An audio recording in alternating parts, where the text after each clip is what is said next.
قد كفاني علم ربي من سؤالي واختياري فدعائي وابتهالي شاهد لي بافتقاري. Jadi yang membagi bid'ah kepada madmum dan mahmud itu, atau muhdas kepada madmum dan mahmud itu sudah sejak dulu. Yang menuliskannya, termasuk yang pertama menuliskannya ada Imam Syafi'i, kemudian diteruskan oleh imam-imam yang lain yang disebutkan tadi, Al-Aiz ibn Abdussalam, Imam Nawawi, Ibnu Athir, seperti juga Ibnu Arabi, Qurafi, yang terakhir Ibnu Hajar al-Asqalani. Ini semua adalah menetapkan bahwa muhdas itu dibagi menjadi dua, ada yang madmum, ada yang mahmud. Bahkan kalau kita teliti sebelumnya, bid'ah dibagi madmum mahmud itu sudah sejak zaman sahabat, di mana Sayyidina Umar mengatakan ni'matil bid'ah, ini bid'ah yang bagus sekali ini. Maknanya ada bid'ah yang tidak bagus, ada bid'ah yang bagus. Bahkan kalau kita teliti lagi, kata-kata muhdas ini sudah digunakan dalam Quran untuk perkara yang baik. Ma'yatihim rabbihim, ma'yatihim gimana? Min dzikri min rabbihim muhdasin illa istama'u wa hum yal'abun. Kata-kata muhdas itu digunakan untuk perkara yang baik itu dalam Quran. Kata-kata bid'ah digunakan untuk perkara yang baik itu ada di dalam kehidupan sahabat. Maka kalau ada orang mengatakan ini bid'ah ini, ya, nah, kalau bid'ah apa masih jelek? Ini bid'ah, iya bid'ah, tapi ini bid'ah yang baik. Oh, ini bid'ah nih, ni'matil bid'ah, bilang gitu aja. Ini bid'ah, ni'matil bid'ah. Kalau memang bid'ah itu tadi ada dalilnya, ada alasannya, bukan seperti yang dikatakan Ibnu Arabi, bid'ah yang muqtadus syahwah, muqtadul iradah, hanya sekedar mengerjakan sesuatu menurut kemauan sendiri tanpa ada asasnya, tanpa ada dalilnya. Lah ini bid'ah madmumah, bid'ah dhalalah. Tapi kalau bid'ah yang ada dalilnya, ini bunga-bunga dhalalah, ni'matil bid'ah.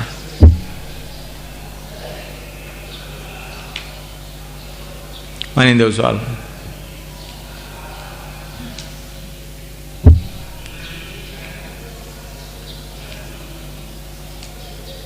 Fikih ya nih. Ini oh. Kau tak keton.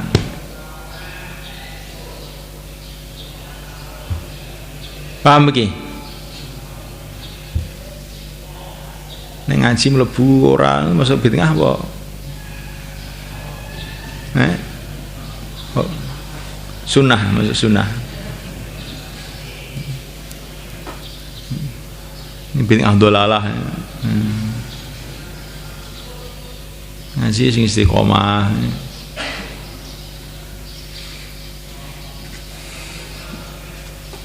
Lho kita iki diperintahane kon istiqomah. Khairul amal ma dama alaiha sahibuha wa in qall. Ngamal sing paling apik sing istiqomah. Ngaji kadang-kadang ngaji, kadang-kadang ora, kadang-kadang metu, kadang-kadang ora. Ini termasuk golongane bid'ah dhalalah. Dan istiqomah ngaji terus. Nah ini masuk ni'matil bid'ah.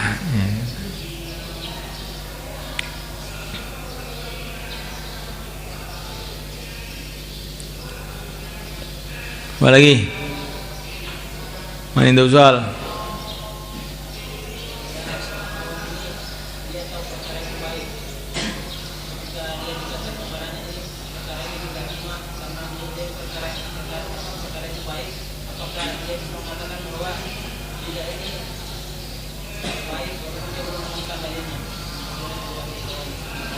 Ya, yang berhak bicara mengenai hukum itu kan ulama tuh. Orang awam itu kewajibannya tanya kepada ulama, bukan orang awam. Oh, ini baik kok. Nah, orang awam ngerti opo. Ya. Orang awam itu kewajibannya tanya kepada para ulama. Dan para ulama itu kewajibannya meneliti kaulnya para imam-imamnya ulama. Jangan ulama SPD, ya. Ulama yang tidak mengerti perkataan imamnya para ulama, ini bukan ulama, ini ulama bid'ah ini. Kamu ulama, ya. Sekarang apa kata Imam Syafi'i mengenai ini? Apa kata Ibnu Hajar mengenai ini? Apa kata Qurafi mengenai ini? Apa kata Ibnu Katsir mengenai ini? Apa kata Izzuddin Ibnu Salam mengenai ini?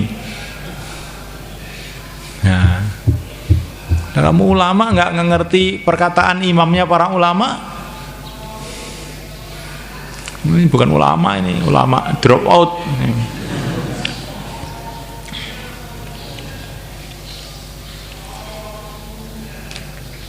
Jadi kita ini dalam agama itu tidak boleh hanya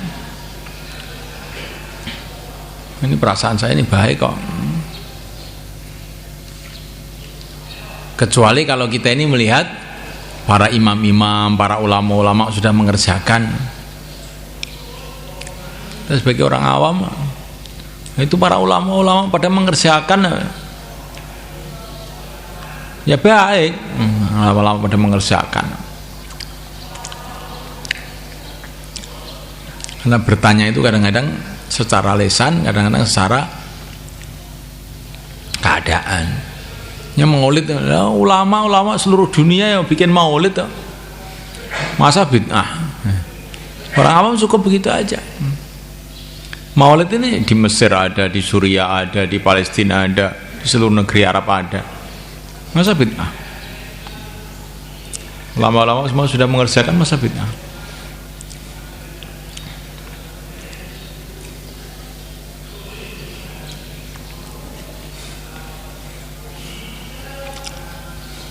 Paham?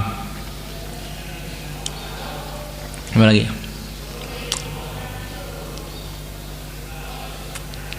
Ya.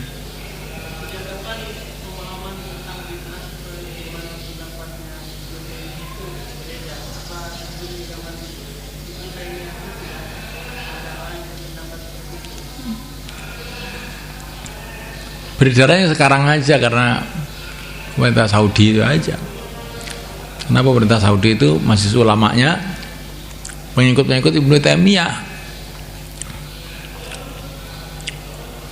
Dan pemerintah Saudi itu bisa menyebarkan begitu ya ketika dia punya banyak duit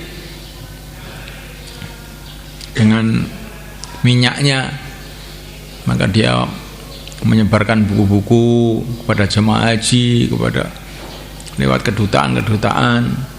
Itu sebenarnya baru sekarang aja. Tahun 52 ya. Itu padahal Mekah Madinah itu sudah dikuasai oleh Raja Abdul Aziz. Tapi Wahabi itu nggak ada di Mekah, di Madinah nggak ada. Karena orang nggak ada yang mau sekolah waktu itu. Ngaji kepada ulama-ulama yang lama. Ya, tahun 50-an aja Wahabi itu belum ada. Di Mekah, di Madinah belum ada. Nah, setelah orang semua sekolah, akhirnya ya yang megang Kementerian Penerangan itu orang-orang Wahabi, ya akhirnya menyebarkan buku itu.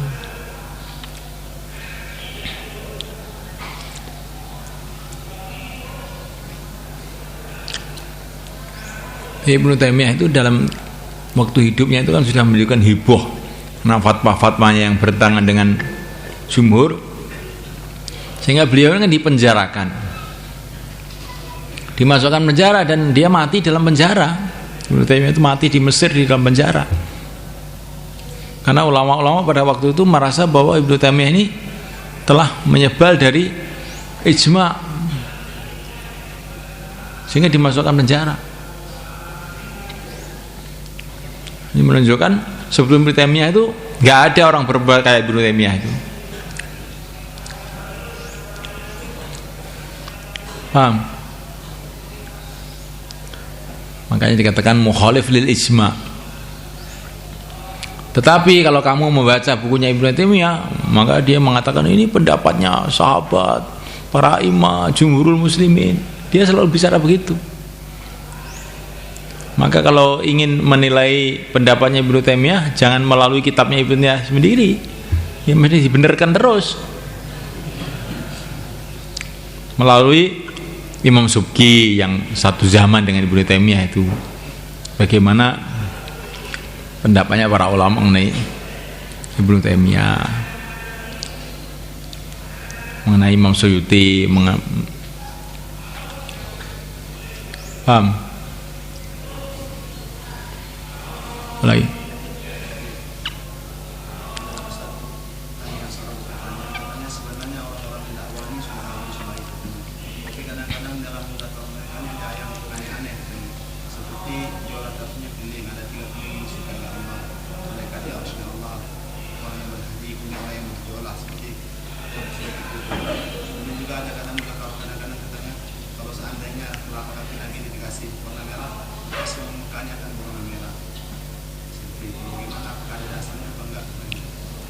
ya kamu cari aja, bilang sama ustadznya, kamu cari aja bener apa enggak. Itu mudzakarah itu kebanyakan itu kesimpulan dari hadis-hadis yang ada gitu.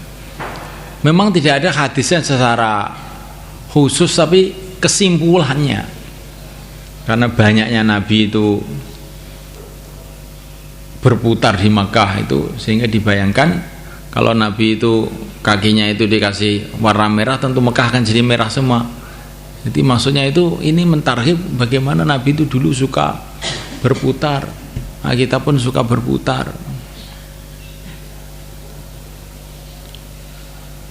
Ada 3 perkara yang disukai oleh Allah, 3 keliling disukai Allah. Pertama, kelilingnya para malaikat di sekitar aras. Itu di Quran juga ada, alladzina yahmiluna al-arsya man halahu yastaghfirul ladzina amanu.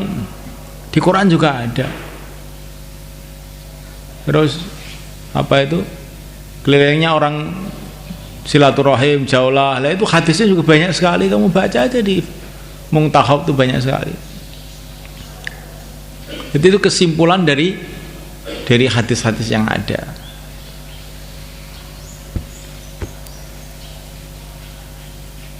Jadi aneh itu, perkara itu aneh, kadang aneh. Karena apa? Karena aneh. Karena kita ini tidak tahu. Jadi aneh.